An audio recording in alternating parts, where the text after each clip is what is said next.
بسم اللہ الرحمن الرحیم قل هو اللہ احد اللہ الصمد لم یلد ولم یولد ولم یکن له کفوا احد سبحانک لا علم لنا الا ما علمتنا انک انت العلیم الحکیم رب اشرح لی صدری ویسر لی امری واحلل عقدۃ من لسانی یفقہوا قولی اللہم انفعنی بما علمتنی وعلمنی ما ینفعنی وزدنی علما۔ قابل قدر حاضرین درس، بزرگوں اور دینی اور ملی بھائیوں دوستوں، عفت مآب پردہ نشین ماں اور بہنوں، بڑائی، بزرگی، عظمت و کبریائی جتنی بھی طرح کی ہو سکتی ہے، ہر طرح کی اس وحدہ لا شریک کے لیے ہے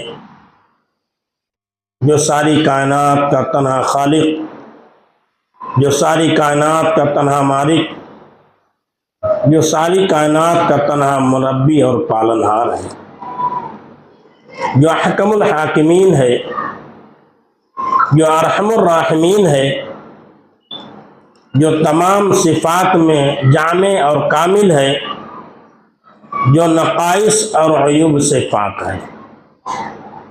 بعدہ درود و سلام کا نذرانہ پیش ہو تمام انبیاء کرام علیہم الصلاۃ والتسلیم پر، بالخصوص ہادی عالم محمد عربی صلی اللہ علیہ وآلہ آلہ وسلم کی ذات گرامی پر، جنہیں رب العالمین نے رحمت کائنات بنا کر کے مبعوث فرمایا، جن کے ذریعہ اللہ تبارک و تعالیٰ نے دنیا کے انسانوں کو ضلالت و گمراہی کے راستے سے نکال کر صراط مستقیم پر گامزن فرمایا، جنہیں اللہ تبارک و تعالیٰ کے حکم اور فرمان کے مطابق انسانوں کی عبادت سے نکال کر اللہ کی عبادت کی جانب لے کر کے آئے۔ محترم حاضرین گرامی، ہم نے آپ کے سامنے خطبہ مسنونہ کے بعد قرآن کریم کی ایک چھوٹی سی آیت کی تلاوت کی ہے، جسے ہم تمام لوگ سورہ اخلاص کے نام سے جانتے ہیں، جسے سورہ قل هو اللہ احد بھی کہا جاتا ہے۔ یہ سورہ بڑی مختصر ہے اور بڑی ہی چھوٹی ہے، صرف 4 آیات پر مشتمل ہے، جس میں 470 حروف ہیں۔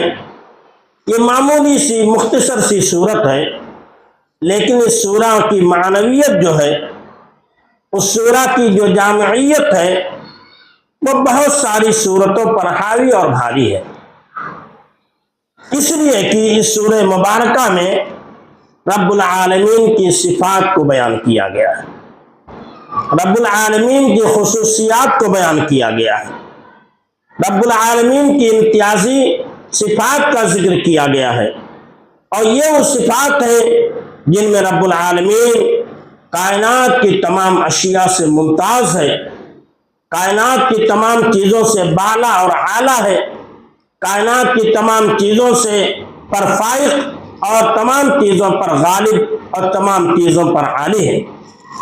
قابل قدر سامعین، سب سے پہلے ہم اس سورہ کا مختصر سا ترجمہ سنیں گے، ترجمہ کے بعد اس سورہ کی نزول کی وجہ جانیں گے، پھر اس سورہ کی وجہ تسمیہ جانیں گے، اس کے بعد اس سورہ کی مختصر تفسیر اور فضیلت اور اہمیت کو انشاءاللہ ہم سماعت فرمائیں گے۔ تو سب سے پہلے ہم اس سورہ کے ترجمے کو سنتے ہیں۔ رب العالمین کہہ رہا ہے قل، یعنی قل یا محمد، اے محمد صلی اللہ علیہ وسلم آپ لوگوں سے کہہ دیجئے واللہ احد، وہ اللہ ایک ہے، اللہ الصمد، اللہ بے نیاز ہے، لم یلد ولم یولد، نہ اس نے جنا ہے اور نہ وہ جنا گیا ہے، ولم یکن لہ کفوا احد، اور اس کے برابر کوئی نہیں ہے۔ سنن ترمذی کی روایت کے مطابق، جس کے راوی انس بن مالک رضی اللہ تعالیٰ عنہ ہیں، وہ کہتے ہیں کہ اللہ کے نبی صلی اللہ علیہ وسلم کے پاس مکہ کے کچھ کافر آئے، مکہ کے کچھ روس اور سردار آئے، اور اللہ کے رسول صلی اللہ علیہ وسلم سے کہا کہ اللہ کے نبی، اے محمد صلی اللہ علیہ وسلم، آپ اپنے آپ کو نبی ہونے کا دعویٰ کرتے ہیں اور ہمارے بتوں کے عیوب کو بیان کرتے ہیں، ہمارے الہوں کی نقائص کو بیان کرتے ہیں، کمیوں کو بیان کرتے ہیں، تو ایک کام کیجئے، آپ اپنے رب کا نسب نامہ بیان کر دیجئے، آپ اپنے رب کا نسب نامہ بیان کر دیجئے، آپ اپنے رب کی خصوصیت بیان کر دیجئے، صفت بیان کر دیجئے، تاکہ ہمیں معلوم ہو جائے کہ تمہارے رب کی کون کون سی صفات ہیں، تمہارا رب کن خصوصیات کا حامل ہے، تاکہ ہمیں بھی اس بات کا یقین ہو جائے کہ تمہارا رب واقعی معنوں میں بلند و بالا ہے۔ انہوں نے کہا انصب لنا یا محمد، انصب لنا ربکا یا محمد، یا صفی لنا ربکا یا محمد، اے محمد صلی اللہ علیہ وسلم آپ ہم سے اپنے رب کی صفت کو بیان کر دیجئے یا اپنے رب کے نسب نامے کو بیان کر دیجئے۔ اس موقع پر رب العالمین نے اپنا تعارف کراتے ہوئے اس سورہ مختصر سی سورہ کو نازل فرما دیا اور اپنا تعارف کرا دیا اور اپنا بایو ڈاٹا رب العالمین نے ذکر کر دیا کہ میں کون ہوں۔ تو اسے سورہ میں جس بات کا ذکر ہے وہ اللہ کی صفات ہے۔ پہلا اللہ نے فرمایا اللہ احد، اللہ ایک ہے، تو اللہ واحد فی صفاتہ، اللہ واحد فی ذاتہ، اپنی ذات میں اللہ ایک ہے، لا شریک لہ ولا مثیل لہ، اللہ کی ذات میں کوئی شریک نہیں ہے اور اللہ کے جیسی کوئی چیز بھی نہیں، اللہ کے ساتھ کوئی شریک نہیں ہے، ذات میں کوئی شریک نہیں ہے اور نہ ہی وہ اس کی جیسی کوئی چیز ہے، لیس کمثلہ شیء، کہ اللہ کے مثل کوئی چیز نہیں ہے۔ ایسے ہی اللہ تبارک و تعالیٰ ہوا واحد فی صفاتہ، اپنی صفات میں بھی اللہ تعالیٰ ایک ہے، کامل قدرت والا ہے، کامل رحمت والا ہے، کامل غلبے والا ہے، کامل ارادے والا ہے۔ اللہ کی قدرت کے اوپر کوئی بھاری نہیں، اللہ کی قدرت اتنا عظیم ہے کہ اس کی قدرت کے سامنے دنیا کی تمام طاقتیں ہیں۔ وما قدر اللہ حق قدرہ، وما قدر اللہ حق قدرہ، لوگوں نے اللہ تبارک و تعالیٰ کی قدر نہیں کی، اللہ کی عظمت کو لوگوں نے نہیں جانا جیسا کہ اللہ کی عظمت کو جاننا چاہیے تھا۔ اللہ کی لوگوں نے قدر نہیں کی جیسا اللہ کی قدر لوگوں کو جاننی چاہیے تھی، کہ اللہ کتنا عظیم ہے، کتنا بھاری ہے، کتنا اللہ تبارک تعالیٰ لوگوں پر قدرت رکھتا ہے، کتنا غلبہ رکھتا ہے، کتنا فوقیت رکھتا ہے، کتنی اعلیٰ صفات کا حامل ہے، لوگوں نے نہیں جانا۔ تو اللہ تبارک و تعالیٰ اپنی ذات کے اعتبار سے کیا ہے؟ واحد ہے، وہو ذات وہو واحد فی صفاتہ وہو واحد فی ذاتہ، اپنی ذات میں بھی ایک ہے، اپنی صفات میں بھی ایک ہے، ایسے ہی اپنے اعمال اور افعال میں بھی ایک ہے، یعنی ذات اللہ تبارک و تعالیٰ ایک ہے۔ یہ ذات ہوگی مجسمہ ہوگی، مجسمہ ذات کے اعتبار سے اللہ ایک ہے۔ اس کی جو صفات ہے، جو کرتا ہے، جو بولتا ہے، جو چیزیں انجام دیتا ہے، اس میں بھی وہ اللہ تبارک تعالیٰ کیا ہے؟ تنہا ہے۔ ایسے اس کے افعال جو ہیں اس میں بھی رب العالمین تنہا ہے۔ کائنات کو رب العالمین نے تنہا بنایا ہے، کائنات کو تنہا چلا رہا ہے، تمام انسان کو تنہا بنایا ہے، تمام چرند و پرند کو تنہا بنایا ہے، تمام مضبوط سے مضبوط چیز اور عظیم سے عظیم چیز بھاری سے بھاری چیز اور معمولی سے معمولی چیز اور کمزور سے بھی کمزور چیز اللہ تبارک و تعالیٰ نے بنائی ہے۔ اللہ تبارک و تعالیٰ کی ذات میں، اللہ تبارک و تعالیٰ کی صفات میں، اللہ تبارک و تعالیٰ کے افعال میں کوئی شریک اور ساجی نہیں ہے۔ لیس کمثلہ شیء، اس کے جیسی کوئی چیز نہیں۔ اسی لیے اللہ نے فرمایا افمن یخلق کمن لا یخلق افلا تذکرون۔ افمن یخلق، کیا وہ ذات جس نے پیدا کیا ہے ان لوگوں کی طرح ہو سکتی ہے جن لوگوں نے کچھ نہیں پیدا کیا؟ افمن یخلق کمن لا یخلق افلا تذکرون، کیا وہ ذات ان لوگوں کے جیسی ہو سکتی ہے جن میں پیدا کرنے کی صفت ہی نہیں، جن میں پیدا کرنے کی خاصیت ہی نہیں، جو کسی چیز کو پیدا ہی نہیں کر سکتے؟ اسٹیچو بنا دے، مجسمہ بنا دے، لیکن جان ہی نہیں ڈال سکتے، تو اس اسٹیچو اور مجسمے کی حیثیت کیا ہے؟ پتھر کی مورتی ہے، اس کے علاوہ کوئی حیثیت نہیں ہے، ہے کہ نہیں؟ کیا کوئی حیثیت ہے؟ اسٹیچو ہر ایک آدمی بنا سکتا ہے، مجسمہ ہر ایک آدمی بنا سکتا ہے، چاہے مٹی کا بنائے، چاہے پتھر کا بنائے، جس بھی چیز کا بنائے، لیکن بنانا کمال نہیں ہے، بنا کر کے اس کے اندر روح ڈال دینا اور بنا کر کے اس کو چلا دینا اور اس کو انجام دینے کی قوت دے دینا، دل دماغ عطا کر دینا، یہ عظیم کمال ہے۔ اس لیے اللہ نے فرمایا افمن یخلق کمن لا یخلق افلا تذکرون، کیا وہ ذات جس نے ساری کائنات کو پیدا کیا ہے وہ اس ذات ان لوگوں کی طرح ہو سکتی ہے جنہوں نے کچھ نہیں پیدا کیا؟ افلا تذکرون، تم لوگ نصیحت حاصل کیوں نہیں کرتے؟ تم لوگ غور کیوں نہیں کرتے؟ تم لوگ تدبر کیوں نہیں کرتے؟ انسان کائنات پر تدبر کر لے، کائنات پر غور کر لے اور اپنی ذات پر غور کر لے۔ وفی انفسکم افلا تبصرون، وفی السماء رزقکم وما توعدون وفی الارض آیات للموقنین، کہ اللہ نے فرمایا تمہارے نفسوں کے اندر نشانیاں ہیں، غور کر کے دیکھ لو، غور کر کے دیکھ لو، تمہارے نفس کے اندر نشانیاں ہیں۔ آسمان کے سے ہماری روزی نازل ہوتی ہے، اس میں غور کر کے دیکھ لو، زمین کے اندر نشانیاں ہیں، اس کے اندر غور کر کے دیکھ لو۔ ان تمام چیزوں پر ہم غور کر لیں گے تو بے ساختہ پکار اٹھیں گے ما خلقت ھذا باطلا سبحانک فقنا عذاب النار۔ یہ کائنات، یہ چرند، یہ پرند، یہ جمادات، یہ نباتات، یہ پھل، یہ پھول، یہ پودے، یہ دنیا کی تمام اشیاء جو پیدا ہوئی ہیں باطل نہیں ہے، بے آکار نہیں، عبث نہیں ہے، کسی نہ کسی غرض کے ساتھ، کسی نہ کسی حکمت کے ساتھ، کسی نہ کسی مصلحت کے ساتھ پیدا کی گئی ہے۔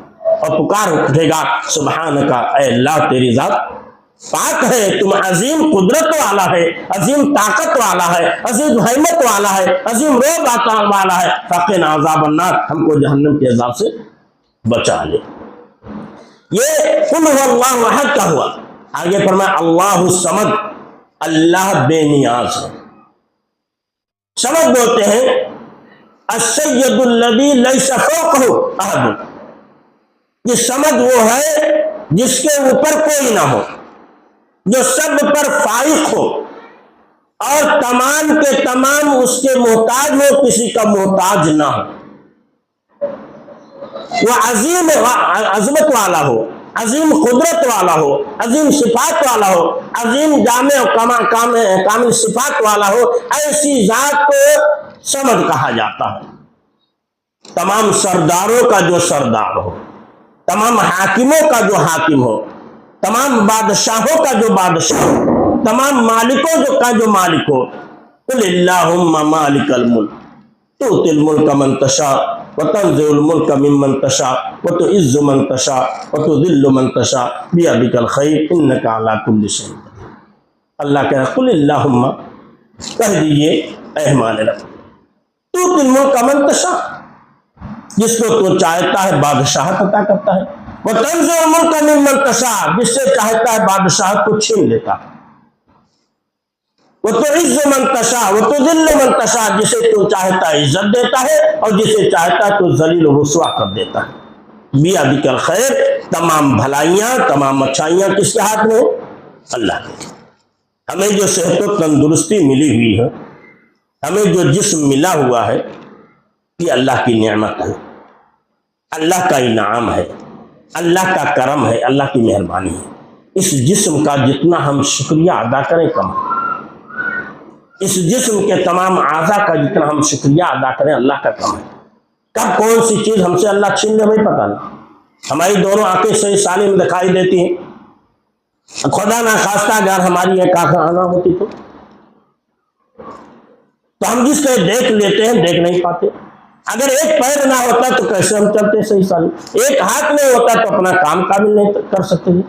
خدا نہ خواستہ اللہ ہمیں گونگا بنا دیتا تو اپنی ہم بات کو لوگوں کے سامنے نہیں کہہ پاتے۔ لیکن اللہ تبارک و تعالیٰ کا بے انتہا کرم ہے، بے انتہا احسان ہے، بے انتہا فضل ہے، بے انتہا مہربانی ہے کہ اس نے ہم کو تمام چیزیں عطا کی ہیں، صحیح اور سالم عطا کی ہیں۔ تو اللہ تبارک و تعالیٰ کی حاکمیت ہے، بادشاہت ہے، اقتدار ہے، اسی کا غلبہ ہے، اسی کو سمد کہا جاتا ہے۔ اس لیے ابو ہریرہ رضی اللہ تعالیٰ نے کہا کہ سمد کہتے ہیں وہ المستغنی عن کل حد، کہ سمد وہ ہے جو تمام چیزوں سے بے نیاز، والمحتاج الیہ کل حد، اور تمام کے تمام اس سے محتاج ہو۔ سمد وہ ہے جو تمام چیزوں سے بے نیاز ہو، جس کو کسی کی مدد کی ضرورت نہ ہو، کسی کی عبادت کی ضرورت نہ ہو، کسی کے صدقہ و خیرات کی ضرورت نہ ہو، کسی کے نیک اعمال کی ضرورت نہ ہو۔ اللہ تبارک و تعالیٰ کامل ہے، مکمل ہے، اس کو ہماری عبادت کی ضرورت نہیں ہے۔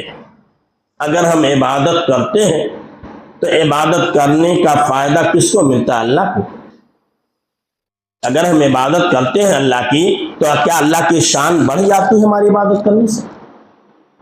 ہماری عبادت کرنے سے اللہ کی شان میں اضافہ نہیں ہو جاتا۔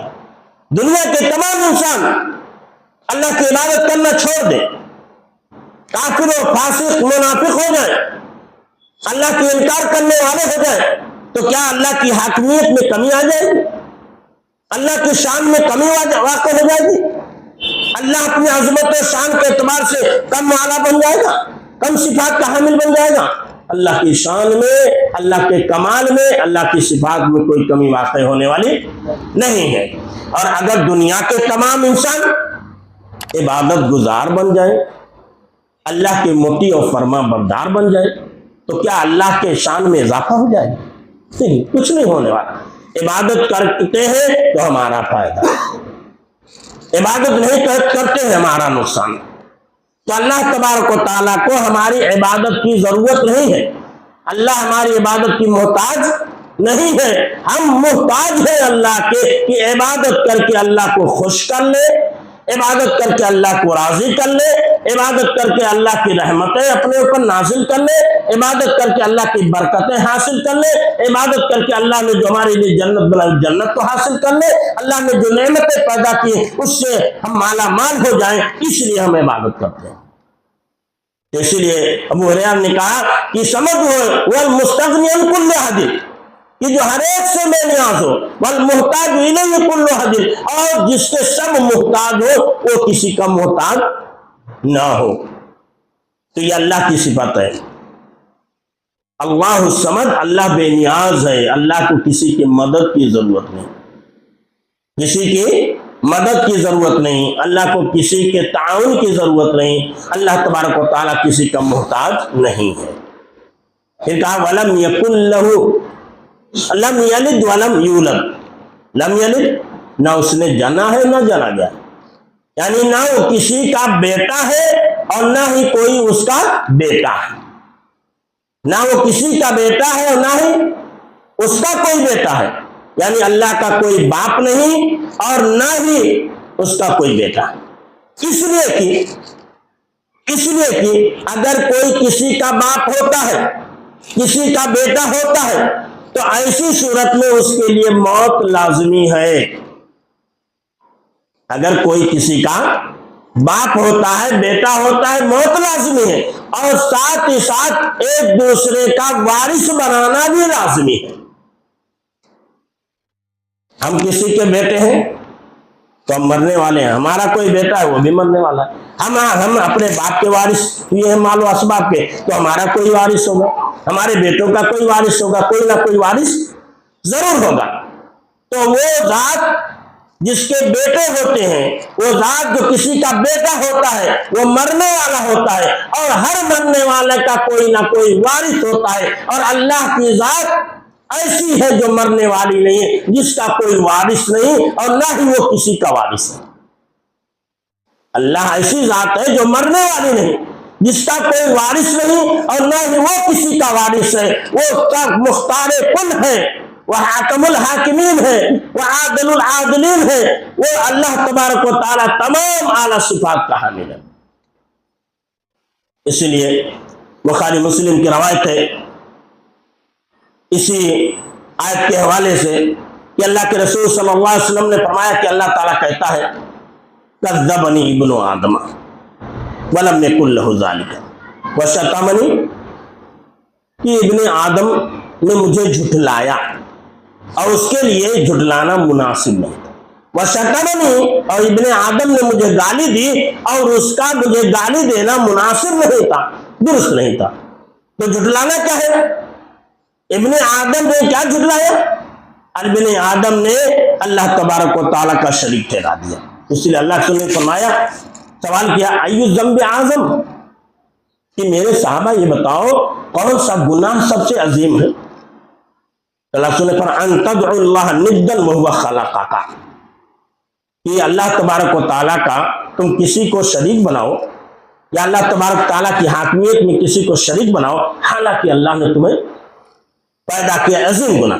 یہی اگر ہم کہتے ہیں کہ اللہ تبارک و تعالیٰ کی بادشاہت میں کوئی شریک ہے، اللہ کی حاکمیت میں کوئی شریک ہے، فلاں بھی کر سکتا ہے، فلاں بھی اولاد دے سکتا ہے، فلاں بھی روزی دے سکتا ہے، فلاں بھی مصیبتیں دور کر سکتا ہے، فلاں بھی آسانیاں پیدا کر سکتا ہے، فلاں بھی مسائل دور کر سکتا ہے، اگر یہ ہم عقیدہ رکھتے ہیں تو گویا کہ ہم اللہ تبارک و تعالیٰ کو جھٹلا رہے ہیں، اللہ تبارک و تعالیٰ کو برا بھلا کر رہے ہیں۔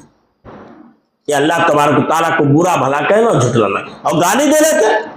گالی دینا یہ کہ ابن آدم کہتا ہے کہ میرے پاس لڑکا ہے، حالانکہ میں اکیلا ہوں، تنہا ہوں، بے نیاز ہوں، میرے نہ ماں باپ ہیں اور نہ میرے بیوی بچے ہیں، میرے نہ ماں باپ ہیں نہ بیوی بچے ہیں، اور میرے برابر کوئی نہیں، میرے برابر کوئی نہیں۔ اللہ تبارک و تعالیٰ کے حوالے سے لوگ یہ کہتے ہیں، اللہ تبارک و تعالیٰ لوگوں سے کہہ رہا کہ لوگ ایسا کہتے ہیں۔ اسی لیے اللہ تبارک و تعالیٰ نے دوسری یہ فرمایا وَوَجَدُوا مَا عَمِلُوا حَاضِرًا وَلَا يَظْلِمُ رَبُّكَ أَحَدًا۔ انسان جو بھی اچھا یا برا کر رہا ہے دنیا میں، انسان دنیا میں اچھا یا برا جو کچھ کر رہا ہے، کل قیامت کے دن اپنے سامنے حاضر پائے گا، موجود پائے گا۔ یہاں تو ہم تو چپکے سے چوری سے کوئی کام کر لیتے ہیں، کسی کو پتہ نہیں چلتا، کسی کو پتہ نہیں چلتا، چپکے سے کر لیتے ہیں، چوری سے کر لیتے ہیں، انجانے میں کر لیتے ہیں، جان بوجھ کر کے کرتے ہیں، کسی کو پتہ نہیں چلتا۔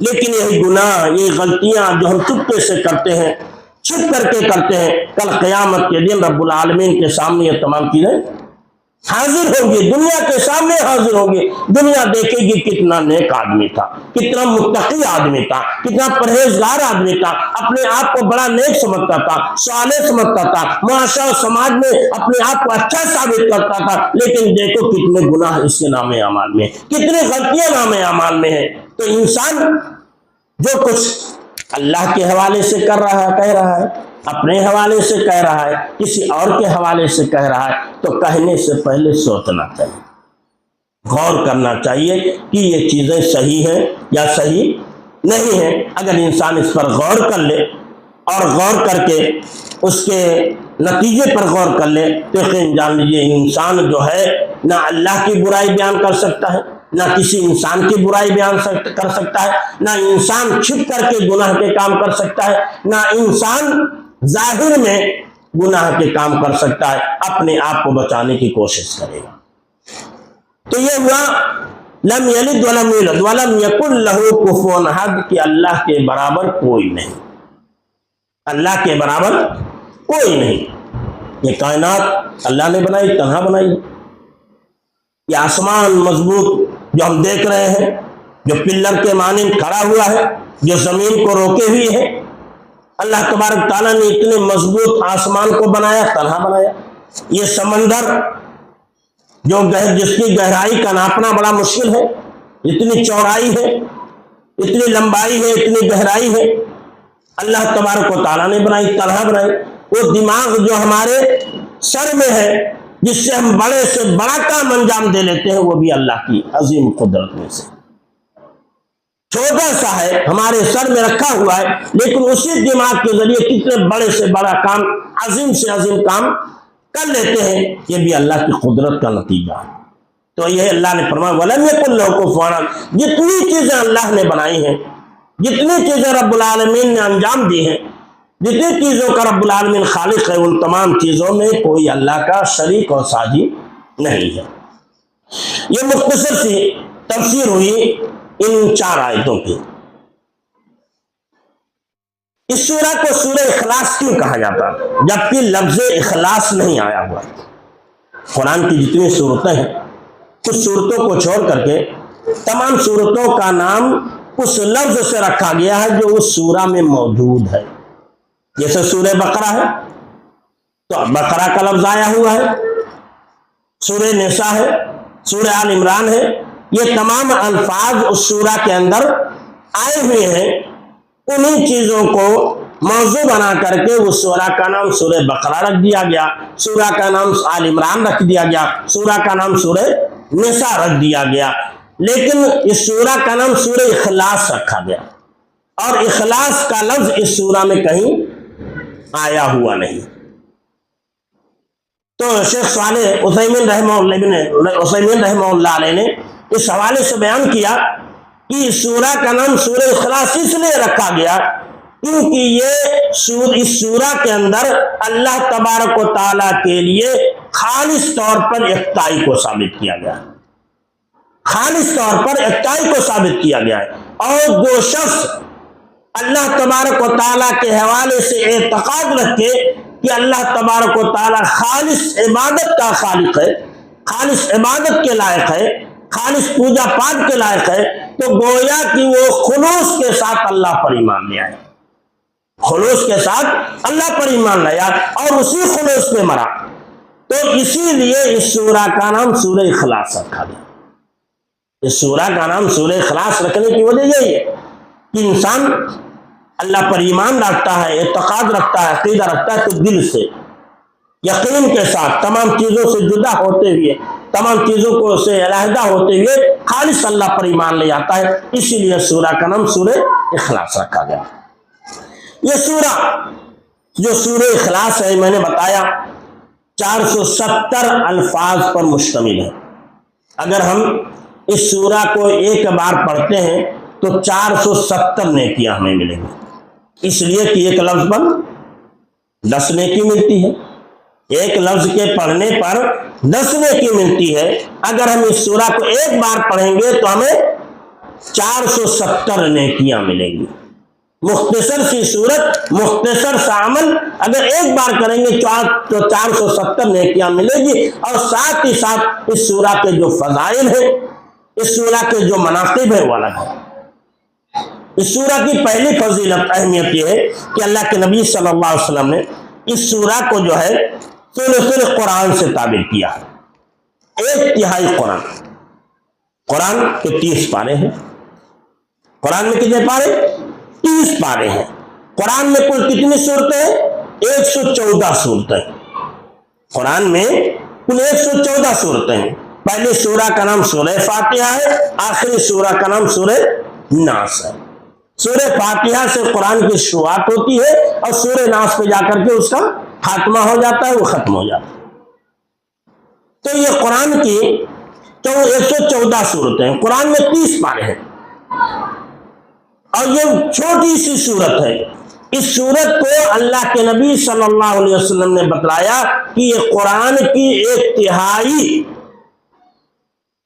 وزن یا 1/3 صورتوں کے برابر ہے، یا قرآن کے 1/3 کے برابر ہے۔ 30 پارے میں سے 10 پارے کے برابر گویا کہ یہ مختصر سی سورہ۔ ایک چیز اور بتاؤں، قرآن کے اندر جو قرآن کے مضامین ہیں یا قرآن کے جو موضوعات ہیں پورے قرآن میں وہ 3 ہیں. پہلا توحید ہے، دوسرا احکام اور شریعت ہے، قوانین ہیں، اور تیسرا قصص اور واقعات ہیں. پہلی بات جس کا قرآن میں بیان ہے، سورہ ناس سے، سورہ فاتحہ سے لے کر کے سورہ ناس تک پہلی بات جس کا بیان ہے وہ اللہ کی وحدانیت کا، اللہ کی یکتائی کا بیان ہے، اللہ کی توحید کا بیان ہے، اللہ کے یکتا اور تنہا ہونے کا بیان ہے پورے قرآن میں. اور دوسرا جس چیز کا بیان ہے پورے قرآن میں، احکامات ہیں، قوانین ہیں، آداب ہیں، حقوق ہیں، معاملات ہیں، ان تمام چیزوں کا بیان ہے. اور تیسری چیز جس کا بیان ہے پورے قرآن میں وہ قصص اور واقعات ہے. تو 1/3 قرآن کے اندر جس چیز کا بیان ہے وہ کیا ہے؟ توحید ہے. 1/3 جس کا بڑا بیان پورے قرآن میں آیا ہے وہ توحید ہے. یہی وجہ آپ دیکھیے اللہ کے نبی صلی اللہ علیہ وسلم مکہ میں نبی بنائے جانے کے بعد کتنے سال تک رہے؟ 13 سال. 40 سال 1 دن پہ آپ کو نبی بنایا گیا. اس کے بعد آپ کی عمر نبوت کی عمر کل 23 سال ہے. 23 ایئرس آپ کی نبوت کی عمر ہے، جس میں سے 13 سال آپ نے مکہ میں گزارے اور 10 سال مدینہ میں گزارے. آپ کی مکی زندگی جو 13 سالہ ہے، آپ جب غور کریں گے تو پتہ یہ چلے گا یہاں جو ہے آپ کو احکام کا بیان نہیں ملے گا، نماز کا ذکر نہیں ملے گا، روزے کا ذکر نہیں ملے گا، صدقہ و خیرات کا ذکر نہیں ملے گا، حج کا ذکر نہیں ملے گا، حقوق کا ذکر نہیں ملے گا، معاملات کا ذکر نہیں ملے گا. اگر ذکر ملے گا تو صرف توحید کا ملے گا. 13 سال تک اللہ کے نبی صلی اللہ علیہ وسلم نے مکہ والوں میں جس بات کی تبلیغ کی اور مکہ والوں کو جس بات کی دعوت دی وہ توحید کی دعوت دی. یا ایھا الناس قولوا لا الہ الا اللہ تفلحوا تملکوا العرب والعجم. یہ لوگوں لا الہ الا اللہ کا اقرار کر لو، عرب و عجم کے مالک بن جاؤ گے. لا الہ الا اللہ میں اتنا پاور ہے، لا الہ الا اللہ میں اتنی شکتی ہے، اتنی قوت ہے کہ اس کی وجہ سے بزدل قومیں دلیر ہو جاتی ہیں، پست ہمت قومیں شجاعت و بہادری کے جوہر سے مزین ہو جاتی ہیں. وہ قومیں جن کا کوئی وقار و حیثیت نہیں ہوتی ہے وہ قومیں بلند و بالا ہو جاتی ہیں، اعلیٰ اخلاق والی، اعلیٰ کردار والی بن جاتی ہیں. وہی مکہ کے بکریوں کے چرواہے، مکہ کے بکریوں کے چرواہے یہ جو بزدل تھے، جنہوں نے جب ابرہہ نے حملہ کیا تھا خانہ کعبہ کو بچانے کی طاقت نہیں تھی، پہاڑیوں میں جا کر کے چھپ گئے تھے. انہیں میں جب توحید آئی، اعتقاد آیا، عقیدہ آیا تو انہیں بزدل قومیں بڑی طاقتور قوموں سے لڑ گئی. وہی بزدل قومیں بڑی سے بڑی فوج سے لڑ گئی اور اللہ تبارک و تعالیٰ نے انہیں تمام پر غلبہ دے دیا.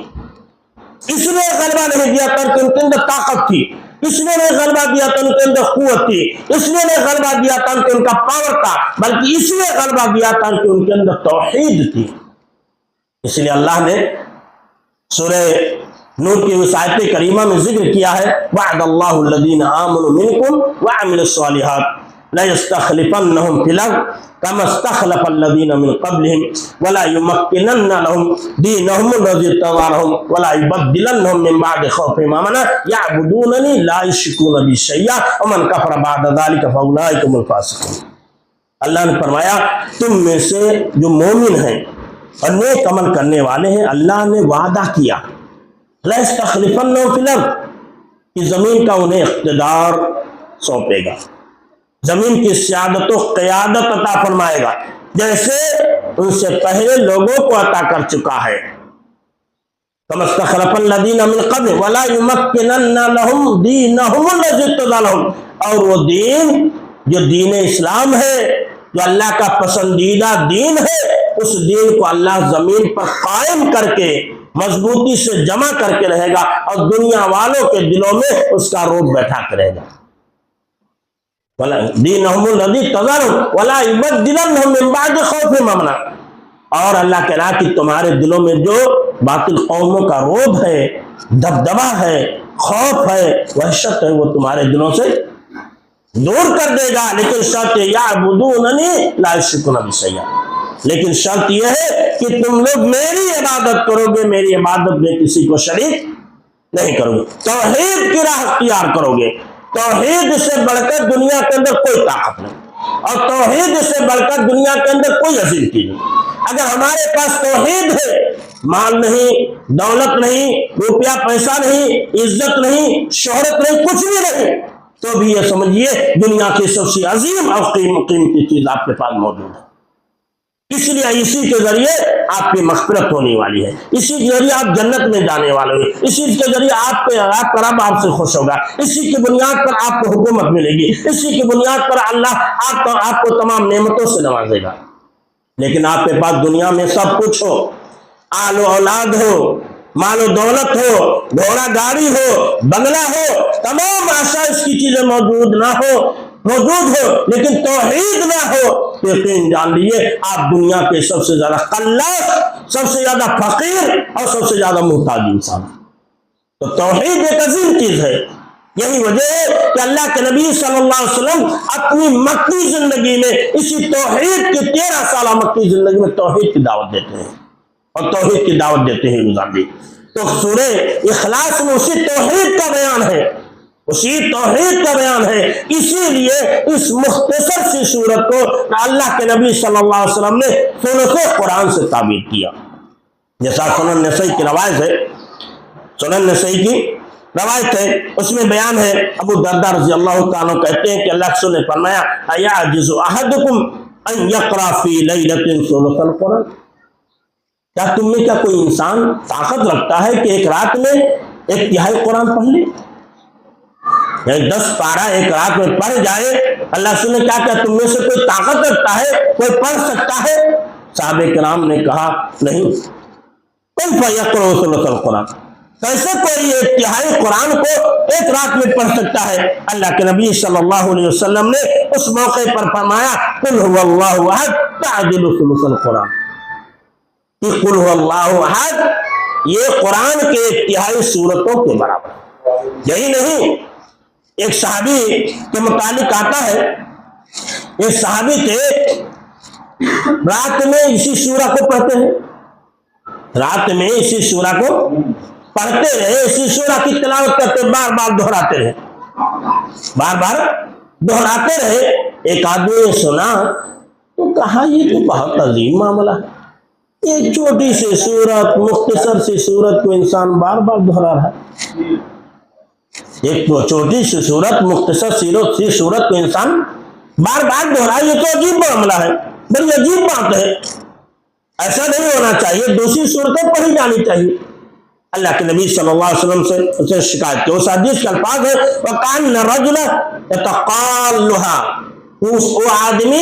اس آدمی کے بار بار پڑھنے کو معمولی سمجھ رہا تھا، حقیر سمجھ رہا تھا، کم تر سمجھ رہا تھا کہ آدمی ایک مختصر سی صورت کو بار بار پڑھ رہا ہے۔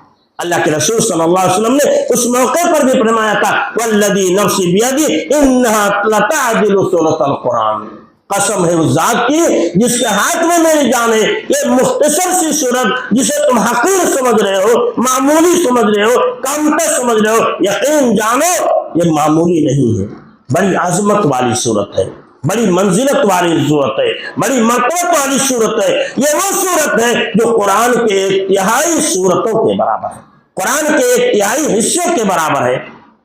تو اللہ کے نبی صلی اللہ علیہ وسلم نے اس مختصر سی صورت کے پڑھنے کو ثواب میں، نیکی میں کیا قرار دیا؟ 1/3 قرآن کے حصے کے برابر۔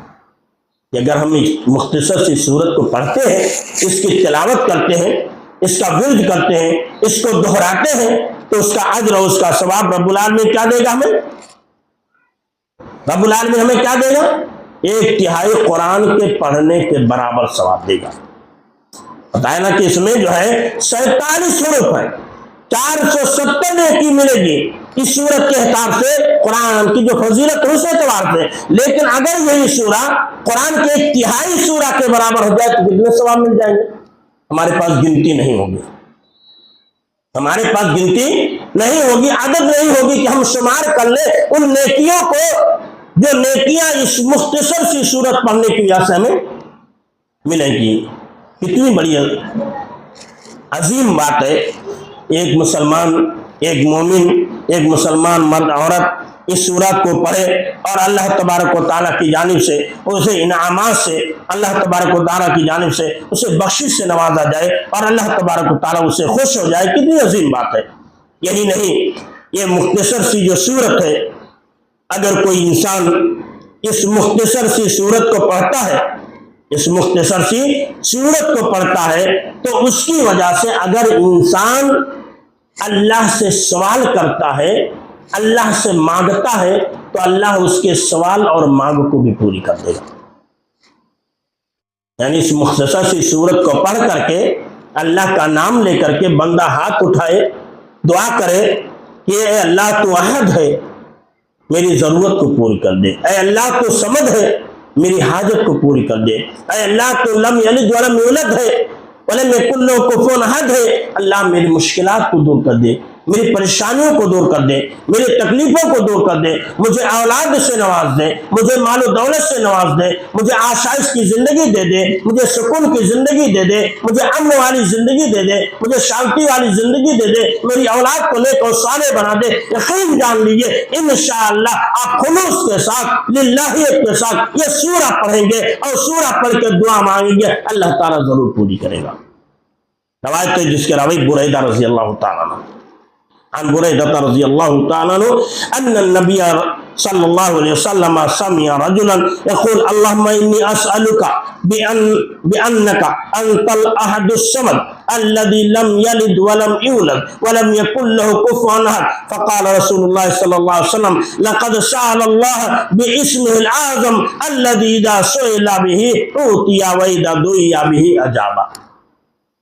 بریدہ رضی اللہ تعالیٰ کہتے ہیں کہ نبی کریم صلی اللہ علیہ وسلم نے ایک آدمی کو سنا، وہ کہہ رہا تھا اللہم انی اسألک، اے اللہ میں تجھ سے سوال کرتا ہوں، تجھ سے مانگتا ہوں، میں بھکاری ہوں، میں فقیر اور محتاج ہوں، تیرے سامنے دست سوال دراز کرتا ہوں، بِأَنَّكَ أَنْتَ الْأَحَدُ الصَّمَدُ، اس سبب کہ تو اکیلا ہے، اے اللہ تو اکیلا ہے، اے اللہ تو بے نیاز ہے، الذی لم یلد ولم یولد، تو نہ کسی کا باپ اور نہ کسی کا بیٹا ہے، ولم یکن لہ کفوا احد، اور تیرے برابر کوئی نہیں ہے۔ اس نے نماز دعا میں یہ بات کہی، اللہ کے رسول صلی اللہ علیہ وسلم نے کیا کہا؟ فقد قال رسول اللہ صلی اللہ علیہ وسلم لقد سأل اللہ باسمہ الأعظم، اس آدمی نے جو سوال کیا ہے اللہ کے عظیم نام کے ذریعے سوال کیا، اللہ کے عظیم نام کے ذریعے سوال کیا ہے، اور اللہ کے عظیم نام جس کو ہم اسم اعظم بولتے ہیں، جس کو ہم اسم اعظم بولتے ہیں، یعنی اللہ کے عظیم نام، عظمت والے نام جو بہت زیادہ عظیم ہیں۔ اللہ ایک چیز یاد رکھیے، اگر کسی چیز کو مشکلات میں، پریشانی میں سوال کرنا ہو تو اللہ تبارک و تعالیٰ کی وہ صفات کو استعمال کیجئے جو پریشانی والی ہو۔ اللہ کی رحمت کا سوال کرنا ہو تو اللہ کی رحمت والی جو صفات ہیں اس کو استعمال کیجئے۔ اگر گناہوں کی معافی چاہنی ہو تو آپ گناہوں کی معافی چاہنے والی جو صفات ہیں اس کو اختیار کریں، جن اللہ تبارک و تعالیٰ کے 99 نام ہیں۔ اس لیے اللہ کے رسول نے فرمایا اِنَّ لِلَّهِ 99 اسما میاں الا واحد فمن احصاها دخل الجنہ، کہ اللہ تبارک و تعالیٰ کے 99 نام ہیں، 100 میں ایک کم 99 نام ہیں، جو ان ناموں کو یاد کرے گا، جو ان ناموں کا ورد کرے گا، اللہ تعالیٰ اسے جنت میں داخل کرے گا۔ اللہ تعالیٰ کی اسم اعظم کو، اللہ تبارک و تعالیٰ کے نام کو جو یاد کرے گا، اللہ تبارک و تعالیٰ کا نام لے کر کے جو سوال کرے گا، اللہ تبارک و تعالیٰ کیا کرے گا؟ اسے جنت میں داخل کرے گا، اس نام کے یاد کرنے کی وجہ سے، اس نام کے حفظ کرنے کی وجہ سے، اس نام کو بیان کرنے کی وجہ سے۔ اس لیے ہمیں اللہ کے جو 99 نام ہیں خود بھی یاد کرنا چاہیے، اپنے بچوں کو بھی یاد کرانا چاہیے۔ بچوں کو ہم تھوڑا 4 نام 5 نام تھوڑا کر کے یاد کراتے ہیں، انشاءاللہ آہستہ آہستہ پورے نام یاد ہو جائیں گے۔ لیکن یہ چاہے ایک بارگی 99 نام یاد ہو جائے ہمیں یا ہماری اولاد کو یاد نہیں ہوگا، اس لیے بھاری ہو جائے گا، گرا ہو جائے گا۔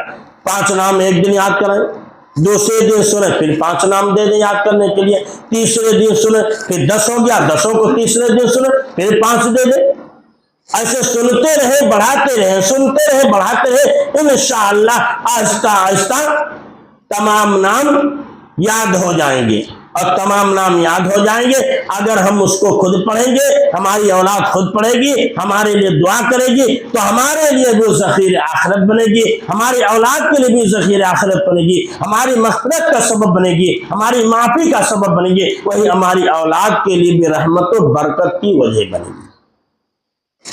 تو اللہ کے رسول نے کہا لقد سألها اللہ باسمہ العظم، اس آدمی نے اللہ تبارک و تعالیٰ سے مانگا ہے اللہ کے اس عظیم نام کے ذریعے، اذا سئل به اوتیا، جب اللہ سے ان ناموں کے ذریعے سوال کیا جائے تو دیا جاتا ہے، وَإِذَا دُعِيَ بِهِ أَجَابَ، اور جب ان ناموں کے ذریعے پکارا جائے تو اللہ پکار کا جواب دیتا ہے۔ تو کیا پتہ چلا؟ پتہ یہ چلا کہ اگر ہم سورہ اخلاص کو پڑھ کر کے اللہ کے سامنے اپنے ہاتھ کو پھیلاتے ہیں، دعا کرتے ہیں کہ اے اللہ تو احد ہے، اے اللہ تو صمد ہے، اے اللہ تو فلاں ہے، اے اللہ تو فلاں ہے، ہماری پریشانی کو دور کر دے، ہماری تکلیف کو دور کر دے، ہماری مصیبت و بلا کو دور کر دے، ہمیں امن والی زندگی عطا کر دے، ہمیں مال و دولت سے مالا مال کر دے، ہمیں اولاد سے مالا مال کر دے، ہمیں آسانی کی زندگی عطا فرما، ہمیں چین کی زندگی عطا فرما، ہمیں شانتی کی زندگی عطا فرما، اللہ ہمارے ایمان کی حفاظت فرما، اللہ ہماری اولاد کی حفاظت فرما، اللہ ہماری عزت و آبرو کی حفاظت فرما۔ اس طرح کی دعائیں کریں گے تو یقین جانیے اللہ ہماری دعاؤں کو قبول کرے گا، اور قبول کر کے جس چیز کو ہم مانگیں گے وہ ضرور عطا کرے گا انشاءاللہ۔ تو اللہ کے نبی صلی اللہ علیہ وسلم نے ہمیں یہ چیز بتلائی کہ ہم یہ چیز کریں۔ اور ایک دوسری حدیث میں یہ بھی بتایا گیا کہ اگر کوئی انسان اس سورہ کو پڑھتا ہے تو سورہ کے پڑھنے کا مطلب گویا کہ اللہ سے محبت کر رہا ہے، اور جب اللہ سے محبت کر رہا ہے تو ایسے انسان سے اللہ بھی محبت کرے گا۔ اللہ کا محبوب جو انسان بن جائے اس سے عظیم ترین کوئی انسان نہیں سکتا، کیونکہ اللہ کے نبی صلی اللہ علیہ وسلم نے بیان فرمایا کہ اللہ تبارک و تعالیٰ جب کسی کو اپنا محبوب بنا لیتا ہے، اپنا پیارا بنا لیتا ہے، تو آسمانی دنیا پر اعلان کرتا ہے، جبریل سے کہتا ہے کہ جبریل سنو، میرا پناہ بندہ ہے، میں اس سے محبت کرتا ہوں، میرا محبوب ترین بندہ ہے، میرا عزیز ترین بندہ ہے، میری نہایت محبوب بندی ہے، میری نہایت نیک بندی ہے، نہایت عظیم بندی ہے، میں اس سے محبت کرتا ہوں، وہ میرے نزدیک بڑی عظیم ہے، بڑی پیاری ہے۔ فرشتے جبریل تم فرشتوں میں اعلان کر دو، فرشتے بھی اس بندے اور بندی سے محبت کریں۔ بتائیے اللہ جس سے محبت کرنے کے لیے آسمانوں میں اعلان کروا دے، اس سے زیادہ کوئی عظیم انسان ہو سکتا ہے؟ اس سے زیادہ پیارا کوئی انسان ہو سکتا ہے؟ اس سے زیادہ بلند ترین کوئی انسان نہیں۔ دنیا کی نگاہوں میں وہ نہایت ہی معمولی قسم کا انسان ہو، اس کی کوئی وقات نہیں ہو، اس کی کوئی حیثیت نہ ہو، اس کا کوئی مقام و مرتبہ نہ ہو، اسے لوگ نہ گنتے ہو، لیکن جان لیجئے جس سے اللہ محبت کرے اور جو اللہ کا محبوب بن جائے، دنیا کی نگاہوں میں گرچہ معمولی ہو، اس سے زیادہ عظیم کوئی انسان نہیں ہو سکتا۔ تو ہمیں عظیم بننے کی کوشش کرنی چاہیے، پیارا بننے کی کوشش کرنی چاہیے، کیونکہ اسی میں ہمارے لیے عافیت و بھلائی ہے، کیونکہ اسی میں ہمارے لیے اچھائی ہے۔ میں آپ کو بتاؤں، وہ روایت جو ہے عائشہ رضی اللہ تعالیٰ عنہ کی ہے۔ عائشہ رضی اللہ تعالیٰ عنہ کی روایت ہے، کہ بخاری مسلم کی روایت ہے، وہ کہتے ہیں کہ اللہ کے نبی صلی اللہ علیہ وسلم نے ایک چھوٹی سی لشکر بھیجا اور ایک آدمی کو اس کا قائد بنا دیا، امام بنا دیا۔ امام صاحب جب لوگوں کی امامت کراتے تھے تو آخر میں چل کر کے سورہ فاتحہ پڑھتے تھے، سورہ فاتحہ پڑھنے کے بعد کوئی سورت پڑھتے تھے، پھر قل هو اللہ احد پڑھتے تھے، قل هو اللہ احد پڑھتے تھے، پھر جا کر کے وہ رکوع کیا کرتے تھے۔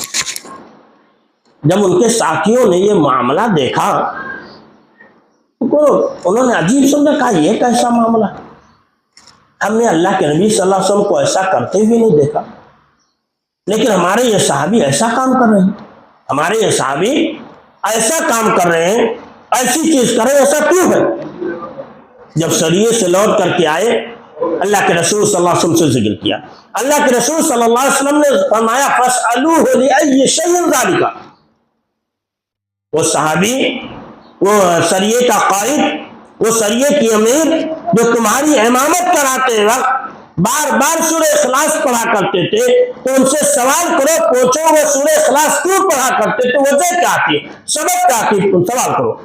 لوگوں نے سوال کیا تو انہوں نے کہا لِأَنَّهَا صِفَةُ الرَّحْمَنِ وَأَنَّا أُحِبُّ أَنْ أَقْرَأَ بِهَا۔ اس سورہ میں رحمان کی صفتیں، رحمان کی خصوصیات کا بیان ہے، اس لیے میں پسند کرتا ہوں اس سورت کے پڑھنے کو۔ انہوں نے کیا کہا؟ لِأَنَّهَا صِفَةُ الرَّحْمَنِ انا اقرا بها، انا احب ان اقرا بها، اس لیے کہ سورہ میں رحمان کی صفات کا بیان ہے، رحمان کے اسم کا بیان ہے، رحمان کی خصوصیات کا بیان ہے۔ اب میرے نزدیک محبوب اور پسندیدہ وہ عمل ہے جس میں رحمان کی صفت کا بیان ہو، اس کو میں پڑھوں۔ صحابہ کرام نے جب اللہ کے رسول صلی اللہ علیہ وسلم کو خبر دی اس بات کی کہ انہوں نے یہ بات کہی ہے، تو اللہ کے رسول نے کہا اخبروہ ان اللہ تعالی یحبہ، اس صحابی کو خبر دے دو کہ اللہ بھی اسے محبت کرتا ہے۔ میرے بزرگوں، میرے دوستوں، میری ماں اور بہنوں، اس مختصر کی صورت کی کتنی اہمیت ہے۔ صحابی بار بار پڑھتے ہیں، وجہ کیا ہے؟ رحمان کی صفت کا بیان ہے، رحمان کی خصوصیات کا بیان ہے، رحمان کے ناموں کا بیان ہے، اس لیے انہیں محبوب یہ صورت ہے، پسندیدہ یہ صورت ہے، اس لیے بار بار اس سورہ کو پڑھ رہے ہیں۔ اور اللہ کے رسول صلی اللہ علیہ وسلم سے سوال کیا جاتا ہے، پوچھا جاتا ہے، تو اللہ رسول کہتے ہیں انہیں سے سوال کر لو کیوں ایسا کہہ رہے ہیں۔ اور جب سوال کیا جاتا ہے تو کہتے ہیں اس لیے میں پڑھتا ہوں۔ اللہ رسول کہتے ہیں اخبروہ، اس صحابی کو خبر دے دو، اس صحابی کو بشارت سنا دو، اس صحابی کو خوشخبری سنا دو، اس صحابی کو یہ بات بتلا دو کہ وہ صحابی اللہ کے نزدیک بڑا محبوب و پسندیدہ۔ یہ تو ہوئی آخر میں پڑھنے کی، بلکہ ایک دوسری روایت ہے جس کے راوی انس بن مالک رضی اللہ تعالیٰ، مسجد قباء کے ایک امام تھے۔ مسجد قباء یہ پہلی اسلام میں بنائی جانے والی مسجد ہے۔ اسلام میں سب سے پہلی بنائی جانے والی مسجد جو ہے مسجد قباء ہے، اور سب سے پہلے جمعہ وہیں قائم کیا گیا۔ اللہ کے رسول صلی اللہ علیہ وسلم مکہ سے ہجرت کر کے جب قباء پہنچے، آپ نے 16-17 دن وہاں قیام کیا۔ اس قیام کے دوران آپ نے وہاں مسجد بنائی، اس قیام کے دوران آپ نے وہاں مسجد بنائی اور وہاں جمعہ قائم کیا۔ تو یہ مسجد قباء، اسی میں ایک امام تھے، اسی مسجد کے ایک امام تھے، لوگوں کو نماز پڑھاتے تھے۔ نماز پڑھاتے جب سورہ فاتحہ پڑھ لیتے تو سورہ فاتحہ کے بعد پہلے قل هو اللہ احد پڑھتے، قل هو اللہ احد کے بعد پھر دوسری سورت بھی پڑھتے۔ لوگوں نے کہا کہ بھائی کوئی ایک سورت پڑھو، کیوں ایسا کرتے ہو کہ ہر بار قل هو اللہ احد پڑھتے ہو، سورہ اخلاص پڑھتے ہو، ایسا کیوں کرتے ہو؟ انہوں نے کہا دیکھو بھائی، امام رکھو یا نہ رکھو، امامت سے مجھے ہٹا دو یا امامت پر باقی رکھو، میں جیسے کر رہا ہوں ویسا ہی کروں گا۔ چونکہ ان میں سب سے زیادہ قرآن کے سمجھدار تھے، سب سے زیادہ قرآن کے عالم تھے، جانکار تھے، اس لیے ان لوگوں نے مجبوراً ان کی امامت میں نماز پڑھی اور پڑھتے رہے۔ اللہ کے رسول صلی اللہ علیہ وسلم آئے، اللہ کے رسول صلی اللہ علیہ وسلم سے لوگوں نے شکایت کیا، اللہ کے رسول سے شکایت کیا کہ ایسا ایسا معاملہ ہے، ایسی ایسی چیز ہے، آپ کے صحابی ایسا ایسا کرتے ہیں۔ اللہ کے رسول صلی اللہ علیہ وسلم نے ان سے سوال کیا، پوچھا یہ بتاؤ کہ تم ایسا کیوں کرتے ہو جبکہ تمہارے جتنے مقتدی ہیں وہ ناپسند کرتے ہیں، تمہارے پیچھے جتنے نماز پڑھنے والے وہ کہتے ہیں ایسا مت کرو، لیکن اس کے باوجود تم اپنی عادت نہیں چھوڑتے ہو، ویسے ہی پڑھتے ہو، آج آخر وجہ کیا ہے؟ وجہ کیا ہے؟ سبب کیا ہے؟ کون سی چیز تمہیں اس بات پر مجبور کر رہی تم یہ کرو کہو؟ تو انہوں نے کہا میں اس سورت کو پسند کرتا ہوں، فقال انی احبها، میں اس سورہ کو ہر رکعت میں پڑھنے کو پسند کرتا ہوں، اس لیے میں اسے پڑھ رہا ہوں، اللہ کے رسول صلی اللہ علیہ وسلم فرمایا ادخلک الجنہ، اللہ تجھے جنت میں داخل کرے، اس لیے کہ تو اللہ کی محبوب ترین چیز کو انجام دے رہا، اللہ کی محبوب ترین چیز کو انجام دے رہا۔ تو اللہ کے رسول صلی اللہ علیہ وسلم نے اس صحابی کو کس بات کی بشارت سنائی؟ جنت کی بشارت سنائی، اس لیے کہ وہ سورہ فاتحہ کے بعد ہر رکعت میں سورہ اخلاص پڑھا کرتے تھے شروع میں۔ تو اس سے دو بات معلوم ہے، ایک بات یہ معلوم ہوئی کہ سورہ فاتحہ اور کوئی سورت پڑھنے کے بعد آخر میں بھی ہم سورہ اخلاص پڑھ سکتے ہیں، اور یہ بھی بات معلوم ہوئی کہ سورہ فاتحہ کے بعد سورہ اخلاص ہر رکعت میں اور اس کے علاوہ کوئی اور سورت بھی ہر رکعت میں پڑھ سکتے ہیں، کیونکہ اللہ کے رسول صلی اللہ علیہ وسلم نے صحابی کو منع نہیں کیا، اللہ کے رسول نے صحابی کو منع نہیں کیا، صحابی کو روکا نہیں، ٹوکا نہیں، یہ نہیں کہا کہ مت پڑھو، بلکہ سوال کیا تم ایسا کام کیوں کرتے ہو؟ صحابی نے بتلایا اس لیے میں کرتا ہوں کیونکہ یہ سورہ میرے نزدیک بڑی محبوب ہے، پسندیدہ ہے، پسندیدگی کی وجہ سے میں اس سورہ کو بار بار پڑھتا ہوں۔ تب اللہ کے رسول صلی اللہ علیہ وسلم نے کہا کہ تم پڑھتے رہو، اور جب تم پڑھتے رہو تو ایسی صورت میں کیا ہوگا؟ اللہ تبارک و تعالیٰ تم سے خوش ہوگا اور راضی ہوگا، اور تمہارے لیے رب العالمین کیا کرے گا؟ جنت کے دروازے کو کھول دے گا۔ دوسری روایتوں میں ہے کہ اللہ کے رسول صلی اللہ علیہ وسلم نے ایک آدمی کو سنا قل هو اللہ احد پڑھتے ہوئے، یہاں تک کہ ختم کر دیا۔ اللہ کے رسول نے کہا وجبت، ایک صحابی کو دیکھا کہ سورہ اخلاص پڑھتے ہیں، پڑھ کے ختم کر دیتے ہیں، اللہ کے رسول کہتے ہیں وجبت، واجب ہو گئی۔ اب ظاہر سی بات ہے، سامنے مجمع ہو، لوگ بیٹھے ہو، کوئی کام کیا جا رہا ہو، تو کوئی آدمی کہہ دے واجب ہو گئی یا ایسی چیز ہو گئی، تو لوگ سوال کریں گے کہ بھائی کیا چیز ہو گئی، کیوں ہو گئی؟ یہ سوال ہو جائے گا، اشکال ہو جائے گا۔ تو ایسے جب اللہ کے رسول صلی اللہ علیہ وسلم نے اس صحابی کے لیے کہا وجبت، واجب ہو گئی، تو لوگوں نے سوال کیا قیل، اے اللہ کے رسول صلی اللہ علیہ وسلم کون سی چیز واجب ہو گئی؟ قیل یا رسول اللہ ما وجبت، کون سی چیز واجب ہو گئی؟ تو آپ نے فرمایا الجنہ، جنت واجب ہو گئی۔ یعنی ایسا انسان جو سورہ فاتحہ کو پڑھتا ہے، سورہ فاتحہ کا ورد کرتا ہے، تو ایسے انسان کے لیے جنت واجب ہو گئی۔ یہی نہیں، آپ نے وہ روایتیں بھی پڑھی ہوں گی، دیکھا ہوگا کہ آپ مسجدوں میں لگا ہوتا ہے کہ جو سورہ اخلاص، معوذتین، قل اعوذ برب الناس، قل اعوذ برب الفلق صبح شام 3 مرتبہ پڑھے گا تو اللہ تبارک و تعالیٰ اس کے لیے جنت میں محل بنائے گا۔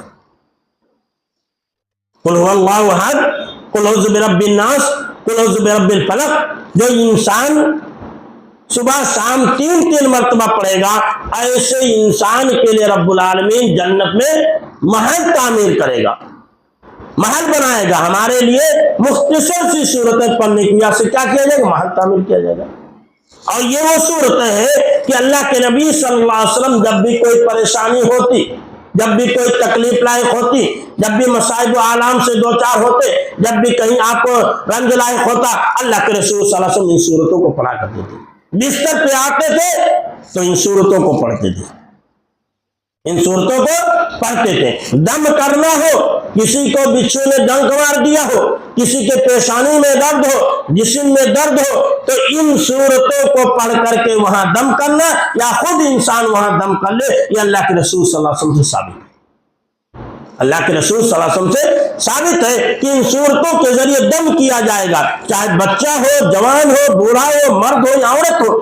کسی کو اگر بچھو نے ڈنک مار دیا ہے، کوئی چیز تکلیف والی ہو گئی ہے، کہیں درد ہو گیا ہے، تو ایسی صورت میں وہاں انسان ہاتھ رکھ کر کے دم کرے، یا ہاتھ میں جو ہے پڑھ کر یہ پھونک لے، پھونک کر کے پورے جسم میں مل لے، یہ اللہ کے رسول صلی اللہ علیہ وسلم سے ثابت ہے۔ تو یہ اس مختصر سی سورہ کی فضیلت ہے، اور اس کے علاوہ بھی بہت ساری فضیلتیں احادیث میں آئی ہوئی ہیں، اس کے علاوہ بھی بہت ساری فضیلتیں احادیث میں آئی ہوئی ہیں۔ ان تمام چیزوں کو ہمیں کیا کرنا چاہیے؟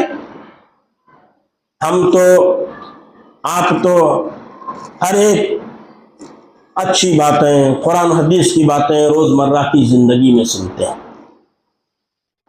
لیکن یاد رکھیے میرے دوستوں، میرے بزرگوں، سب سے پہلے میں اپنے آپ کو نصیحت کرتا ہوں، پھر آپ کو نصیحت کرتا ہوں کہ پڑھنے، پڑھانے، سننے اور سنانے سے کچھ نہیں ہوتا جاتا جب تک کہ اس پر عمل نہ کیا جائے، جب تک کہ اس پر عمل نہ کیا جائے۔ قرآن اور حدیث کے جو اعمال ہیں، اصل عمل کرنا، سننا سنانا اسی لیے کہ لوگ سنیں اور سن کر کے اس پر عمل کریں۔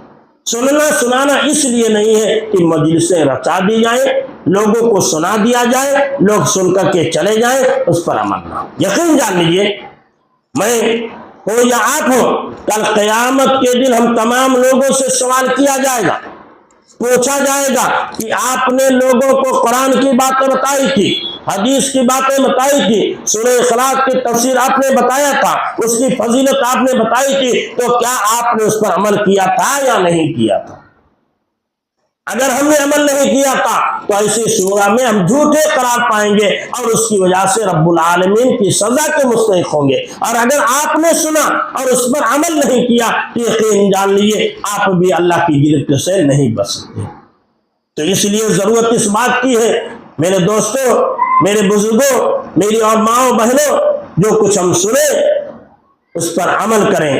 عمل کرنا ہی اصل ہمارے لیے فائدے کی چیز ہے۔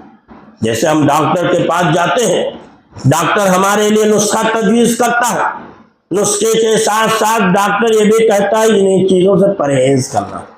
آپ یہ بتائیے، آپ دوا کھائیے، دوا کھانے کے بعد دوبارہ ڈاکٹر کے پاس جائیے، یہ ڈاکٹر صاحب کوئی کچھ بھی فائدہ نہیں ہے، آپ کی دوا نے کوئی بھی کام نہیں کیا۔ ڈاکٹر پوچھے گا آپ نے دوا کیسے کھایا؟ اس نے کہا تھا صبح میں کھانا، شام میں کھانا، کھانے سے پہلے نہ کھانا، کھانے کے بعد کھانا۔ کہا ڈاکٹر صاحب ہم نے ایسا ہی ایسا کھایا۔ پھر وہ پوچھے یہ بتاؤ میں نے فلاں فلاں چیزوں سے بچنے کے لیے کہا تھا، کیا تم نے پرہیز کیا؟ ہم کہیں نہیں پرہیز کیا، تو آپ کو ڈاکٹر دوا دے گا؟ وہ انکار کر دے گا، کہہ دے گا میرے پاس آپ کا علاج نہیں، ہمارے پاس آپ کے لیے دوا نہیں ہے۔ اس لیے میرے مسلمان بھائیوں، میرے دوستوں، میرے ماں اور بہنوں، یہ علاج ہے ہمارا، یہ علاج ہے ہمارا، اور یہ شیطان سے، وساوس سے، فواحش منکرات سے بچانے کے اسباب ہے۔ اگر ہم ان صورتوں کو پڑھیں گے تو شیطان سے دور رہیں گے، شیطان ہم سے دور رہے گا۔ ان صورتوں کو پڑھیں گے تو مصیبت و بلا سے دور رہیں گے، پریشانیوں سے دور رہیں گے۔ ان صورتوں کو پڑھیں گے تو اللہ ہماری دعاؤں کو قبول کرے گا۔ ان صورتوں کو پڑھیں گے اللہ کی رحمتیں ہمارے پر نازل ہوں گی۔ ان صورتوں کو پڑھیں گے اللہ کی رحمتیں اللہ ہمارے پر نازل ہوگی۔ ان صورتوں کو پڑھیں گے ہماری اولاد نیک اور صالح ہوگی، متقی پرہیزگار ہوگی، ہماری مطیع و فرما بردار ہوگی، اللہ کی عبادت کرنے والی ہوگی۔ لیکن اگر ہم نے عمل نہیں کیا تو یقین جان لیجئے ہم اپنی ذات کے لیے نہ خیر کی امید کریں، نہ اپنی اولاد کے لیے خیر کی امید کریں، یا معاشرہ سماج کے لیے کسی کے لیے خیر کی امید نہ کریں۔ اس لیے اللہ سے دعا کرتے ہیں کہ بار الہ جو کچھ ہم کہیں ہمیں سب سے پہلے اس پر عمل کی توفیق عطا فرما۔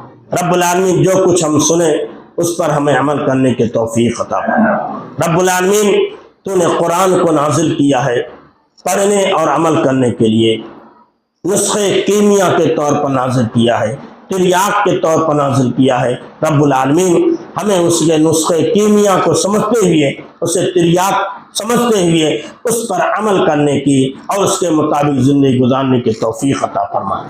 رب العالمین جو جائز طریقے ہیں جن کے ذریعے ہم علاج کر سکتے ہیں، دوا کر سکتے ہیں، قرآن و حدیث کے آیتوں کے ذریعے اللہ تعالیٰ ان طریقوں کو ہمیں اپنانے کی توفیق عطا فرمائے۔ رب العالمین اس سورہ کی جو فضیلت ہے، اس سورہ کی جو اہمیت ہے، ہمیں اپنے دل و دماغ میں بسانے اور اس کو عملی جامہ پہنانے کی توفیق عطا فرمائے۔ رب العالمین ہماری پریشانی کو دور کر دے، رب العالمین ہماری تکلیف کو دور کر دے، رب العالمین ہمیں مصیبت و بلا سے بچا، رب العالمین ہمیں امن کی، شانتی کی، سکون کی زندگی عطا فرما، رب العالمین ہمیں عبادت گزار بندہ بنا لے، رب العالمین ہمیں اپنا مطیع و فرما بردار بندہ بنا لے، رب العالمین ہم خطا کار ہیں، گنہگار ہیں، ہماری خطاؤں کو معاف فرما دے، ہمارے گناہوں کو معاف فرما دے، رب العالمین تو دنیا کے جس بھی خطے میں مسلمان بستے ہیں انہیں چین کی، سکون کی زندگی عطا فرما، ان کے مال کی، اولاد کی عزت و آبرو کی حفاظت فرما، رب العالمین تو تمام لوگوں کو جب تک زندہ رکھ، اسلام کے ساتھ زندہ رکھ، جب ہمارا خاتمہ ہو تمہاری زبان پہ کلمہ طیبہ لا الہ الا اللہ جاری رہے۔ ربنا تقبل منا انک انت